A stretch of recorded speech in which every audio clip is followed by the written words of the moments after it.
सर्व शेतकऱ्यांसाठी आनंदाची बातमी, यावेळी सरासरीचे 105% पाऊस पडणार, भारतीय हवामान खात्याचा अंदाज.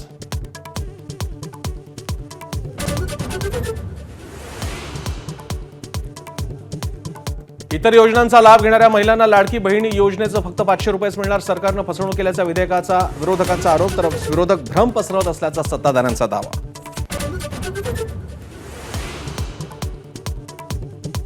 भाजपसोबत जायची ठाकरेंची इच्छा, संजय शिरसाटांचा मोठा दावा. ठाकरेंना मुंबईतही माणसं मिळणार नाहीत, चंद्रकांत पाटलांचा टोला. तर तुमच्याकडे फक्त ईव्हीएम, संजय राऊतांचा पलटवार.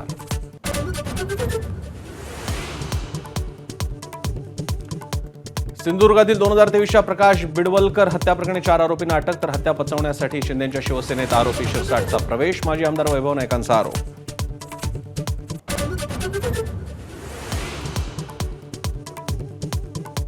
चंद्रकांत खैरे आणि अंबादास दानवे यांच्यातील वाद मातोश्री दरबारी सुटला. काल दानवेंवर आरोप करणाऱ्या खैरेंचा यू-टर्न. आमच्यात वाद नव्हताच, बैठकीनंतर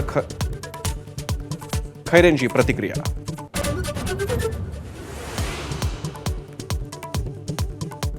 धनंजय मुंडेंना कराड नकोच होता, तो मुंडेंची सर्व गुपितं बाहेर काढणार होता. निलंबित पोलीस अधिकारी रणजित कासलेचा नवा दावा.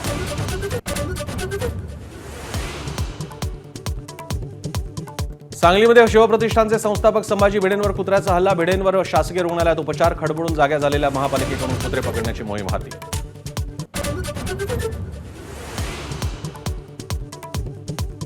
मृत शिक्षणाधिकाऱ्याची सही वापरून 2016 ते 2024 दरम्यान 100हून अधिक शिक्षकांची भरती. नागपूरच्या बोगस शिक्षक घोटाळ्यात धक्कादायक आरोप.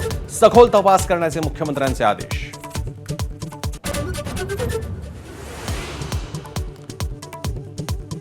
तुळजापूर ड्रग्ज प्रकरणात तब्बल 10,000 पानांचं आरोपपत्र दाखल. आरोपींचं व्हॉट्सअप चॅट महत्त्वाचा पुरावा ठरणार. कुठल्या आरोपीनं कोणती भूमिका बजावली याचा तपशील असल्याची माहिती.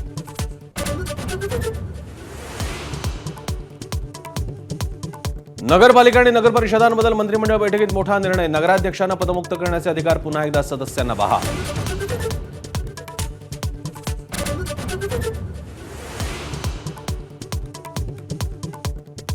नॅशनल हेराल्ड प्रकरणी मनी लॉन्ड्रिंग प्रकरणी ईडीकडून चार्जशीट दाखल. राहुल आणि सोनिया गांधी यांचे ईडीच्या चार्जशीटमध्ये नाव. 25 एप्रिलला पार पडणार सुनावणी.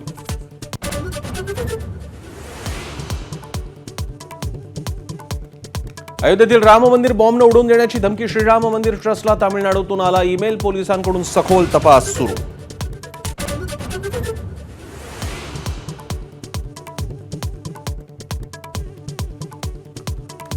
मुंबईतील लिव्हिंग्स्टन पुलासाठी ठाकरेंच्या शिवसेनेपाठोपाठ मनसेचं आंदोलन. पुलाच्या पाडकामाला विरोध. हरकतींमुळे पाडकाम लांबणीवर.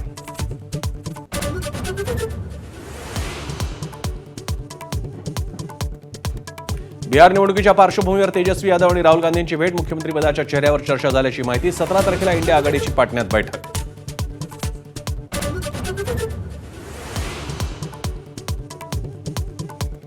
पुण्यात खेळण्यातल्या पिस्तुलाचा धाक दाखवत ज्वेलर्सवर दरोडा. 20 ते 25 तोळा सोनं लुटून आरोपी फरार. तर पिस्तूल तुटल्यानं दरोडेखोराचं बिंग फुटलं.